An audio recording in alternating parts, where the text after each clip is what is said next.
नमस्कार दोस्तों, मैं आपका दोस्त बजरंग प्रजापति एक बार फिर से आपके सामने उपस्थित हूँ महाभारत का एक और अंक लेकर।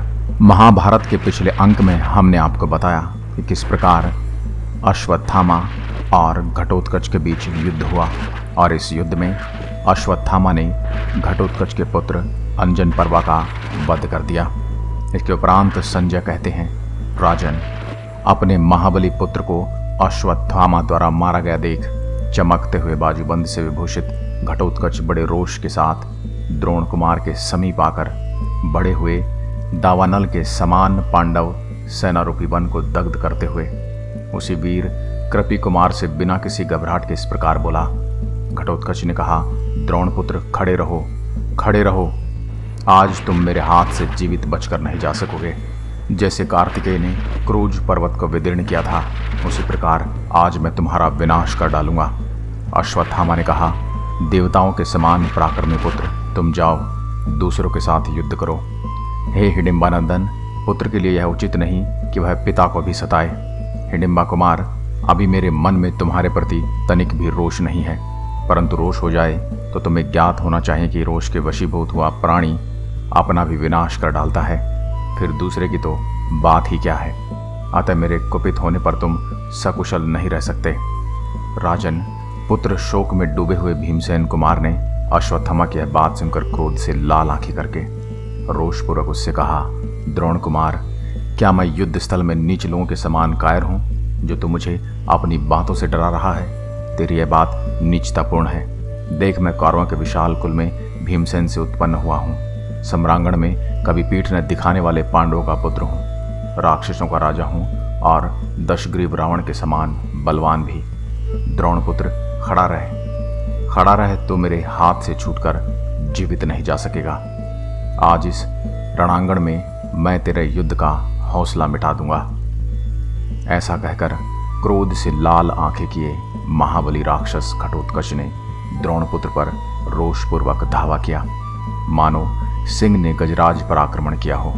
जैसे बादल पर्वत पर जल की धारा बरसाता है, उसी प्रकार घटोत्कच रथियों में श्रेष्ठ अश्वत्थामा पर रथ की धुरी के समान मोटे बाणों की वर्षा करने लगा। परंतु द्रोणपुत्र अश्वत्थामा अपने आसपास आने से पहले ही उस बाण वर्षा को बाणों द्वारा नष्ट कर देता था। इससे आकाश में बाणों का दूसरा संग्राम सा मच गया था। अस्त्रों से परस्पर टकराने से जो आग की चिंगारियां छूटती थी, उससे रात्रि के प्रथम पहर में आकाश जुगनुओं से विचित्र सा प्रतीत होता था। युद्धाभिमानी अश्वत्थामा के द्वारा अपनी माया नष्ट हुई देख घटोत्कच ने अदृश्य होकर पुनः दूसरी माया की सृष्टि की। वह वृक्षों से भरे हुए शिखरों द्वारा सुशोभित एक बहुत ऊंचा पर्वत बन गया। वह महान पर्वत शूल, प्रास, खग और मूसल रूपी जल के झरने बहा रहा था। अंजनागिरी के समान उस काले पहाड़ को देखकर और वहां से गिरने वाले बहुतरे अस्त्र शस्त्रों से घायल होकर भी द्रोण कुमार अश्वत्थामा व्यथित नहीं हुआ। तदनंतर द्रोण कुमार ने हस्त में से वज्रास्त्र को प्रकट किया।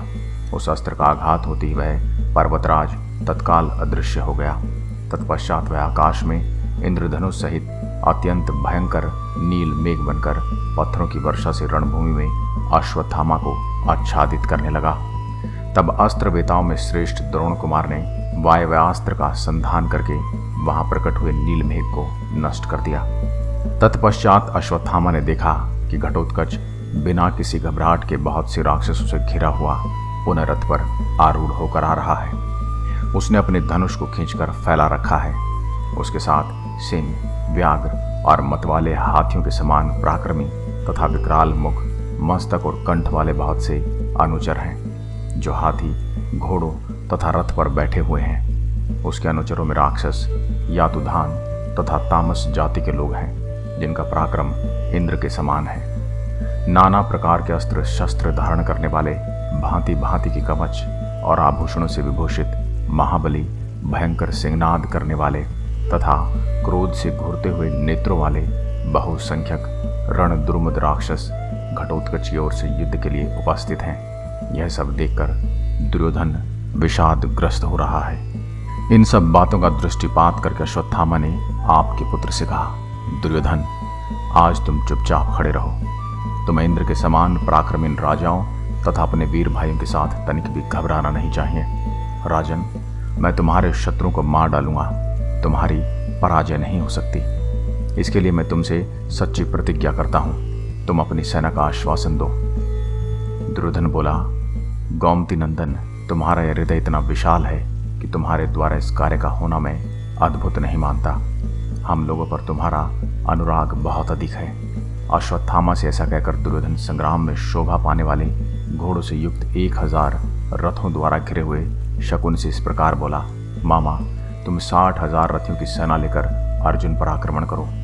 कर्ण, वृषसेन, कृपाचार्य, नील, उत्तर दिशा के सैनिक, कृतवर्मा, पुरुमित्र, सुतापन, दुशासन, निकुंभ, कुंडभेदी, पराक्रमी पुरंजय, दृढ़रथ, पताकी, हेमकंपन, शल्य, अरुणी, इंद्रसेन, संजय, विजय, जय कमलाक्ष, प्रराथी, जय वर्मा और सुदर्शन, ये सभी महारथी वीर तथा 60,000 पैदल सैनिक तुम्हारे साथ जाएंगे।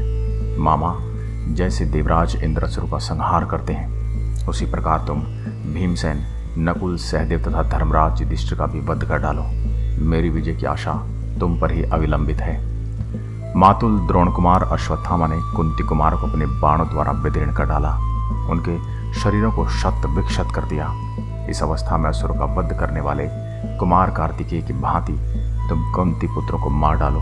राजन, आपके पुत्र के ऐसा कहने पर सुबल पुत्र शकुनी आपके पुत्र को प्रसन्न करने तथा पांडवों को दग्ध करने की इच्छा से शीघ्र ही युद्ध के लिए प्रस्थान कर गया। इसके उपरांत रणभूमि में रात्रि के समय द्रोण कुमार, अश्वत्थामा तथा राक्षस घटोत्कच का इंद्र और प्रहलाद के समान अत्यंत भयंकर युद्ध आरंभ हुआ। उस समय घटोत्कच ने अत्यंत कुपित होकर विष और अग्नि के समान भयंकर 10 सुदृढ़ बाणों द्वारा कृपी कुमार अश्वत्थामा की छाती में गहरा आघात किया। भीमपुत्र घटोत्कच के चलाए हुए इन बाणों द्वारा गहरी चोट खाकर रथ में बैठा हुआ अश्वत्थामा वायु के झकझोरे हुए वृक्ष के समान कांपने लगा। इतने में ही घटोत्कच ने पुनः अंजलिक नामक बाण से अश्वत्थामा के हाथ में स्थित अत्यंत कांतिमान धनुष को शीघ्रतापूर्वक काट डाला। तब द्रोण कुमार भार सहन करने में समर्थ दूसरा विशाल धनुष हाथ में लेकर जैसे मेघ जल की धारा बरसाता है, उसी प्रकार तीखे बाणों की वर्षा करने लगा। हे भरत, तदनंतर गोमती पुत्र ने स्वर्णमय पंख वाले शत्रुनाशक आकाशचारी बाणों को उस राक्षस पर चलाया।